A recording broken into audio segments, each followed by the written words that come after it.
Subject matter we're dealing with is so incredibly large and laborious. It's huge and humongous, but that's what the masters of this world have.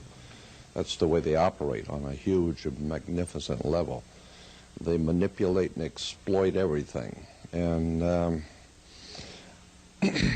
it's very difficult to find a place to start when you want to explain how cleverly put together this system that we live under is. We talk about a judicial system and an educational system and a system of government. The word system it's a Latin word for, in Rome, in the ancient Roman Empire, the word system was a term used for the sewer. We still call it today a sewer system. Consequently, all the systems that we have today are in the sewer. It's filled with lies and deception and manipulation.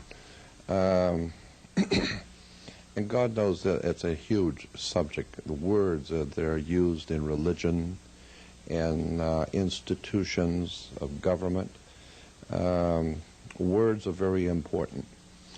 When we talk about law, noble, where do you get the word noble? It comes from nob illi. Illis in the Latin was a word and a term in the ancient Latin for the gods. The gods were the Illis. It's based on the old Sumerian word Ilu, I-L-U, or I-L-L-U.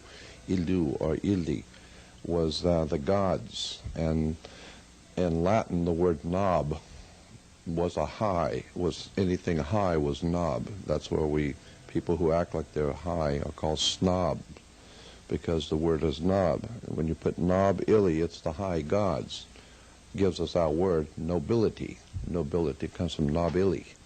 And when you talk about the nobilis, or the noble ones, they are the ones who are referred to in the old European system as the authorities. They are the authors. They author, they write down and author the law, so they are the authors, or the authorities.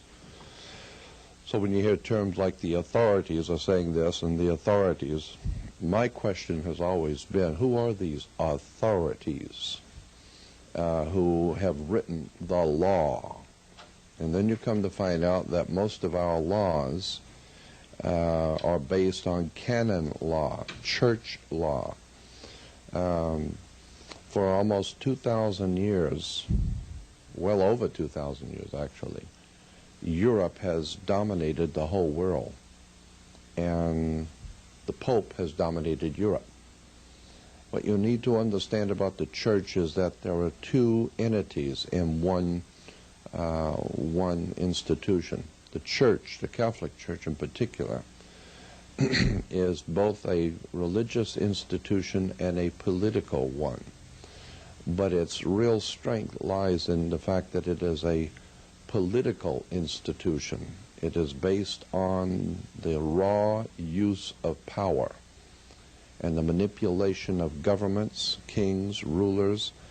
And when you get into the church history, it's phenomenally interesting about how the mafia is connected to the Vatican, occultism on its very highest levels. The CIA was a Catholic institution in point of fact, because the 5 men who actually founded the CIA were members of orders within the Catholic Church. I don't know if you know this or not, but when Adolf Hitler finally concluded that they were, and the German Nazi high command finally figured out that they were going to lose the war, and there was no doubt about it, they decided they needed to get out of town. Anyone would. And so consequently, the Russians in particular wanted to make darn sure that they didn't get out of town. And so the way the Nazi high command and the real authorities got out was through the Vatican. The Vatican provided Nazi passports for all of the high command to get out. And that was called a Vatican rat line, R-A-T-L-I-N-E. You can go back in the dictionary and look it up, rat line. It was the Vatican providing safe passage and money and new identification to all the high command of the Nazi party, and many of them were sent to Central America, South America, and the real cream of the crop was sent to Washington, D.C.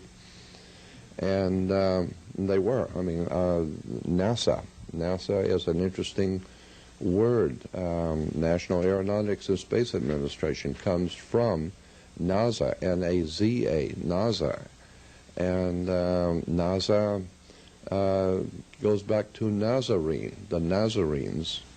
And when you get Nazarene, NASA, Nasi, and then the Nazarene cult, I mean, I always start in one corner and just work out because there's so much to talk about. But when you get into the Nazarenes, we're told that Jesus was from Nazareth. Well, in point of fact, there was no Nazareth until the 4th century. And so Jesus would have been dead for 350 years before Nazareth even existed. But there was a priesthood called Nazarites, and it was spelled N-A-Z-A-R-I-T-E. If you look it up in a Webster's dictionary, look up Nazarite, N-A-Z-A-R-I-T-E. It will tell you in a Germanic spelling and Anglo-Saxon spelling it's N-A-Z-I-R-I-T-E, Nazirite.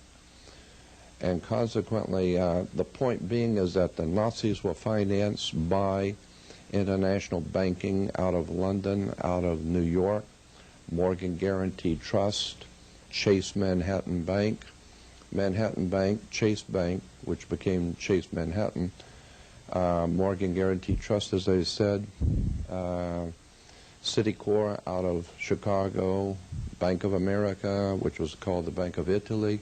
All of our major banks in this country financed, organized, and helped organize and finance Adolf Hitler. And consequently, when you start looking at how the church was involved through Cardinal Spellman to promote Nazism, fascism around the world, it's just an exciting and incredible story of betrayal on the highest levels. But my interest in all of this has been the use of words. Words and terms are fascinating.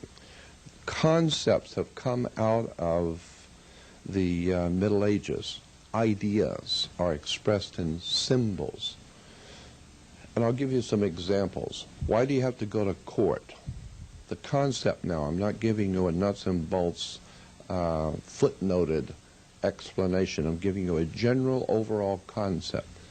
Why do you have to go to court? You go to court because you play basketball and tennis on a court.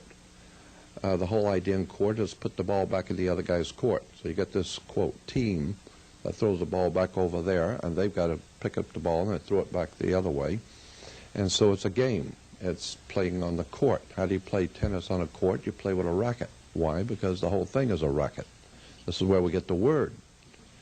And the people who run the court system are the same people who gave you your judicial system, they've given you your religious systems, your educational systems. The entire superstructure of Western civilization is a racket. The entire thing is based on the manipulation and exploitation of the ignorance of the people. Let me read you something out of the Catholic Encyclopedia. Under Roman law, 2 sentences, incredible sentences.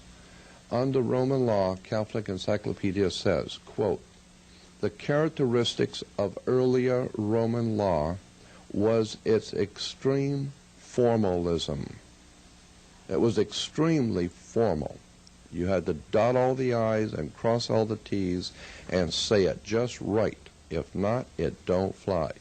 So it's got to be done according to extreme formalism. From its first secret administration as the law of the privileged classes, it expanded until it became the basis of all civilized legal systems. Again, characteristics of earlier Roman law was its extreme formalism from its first secret administration as the law of privileged classes. So what we call today and refer to in our language as the law, the authorities in the law, was first of all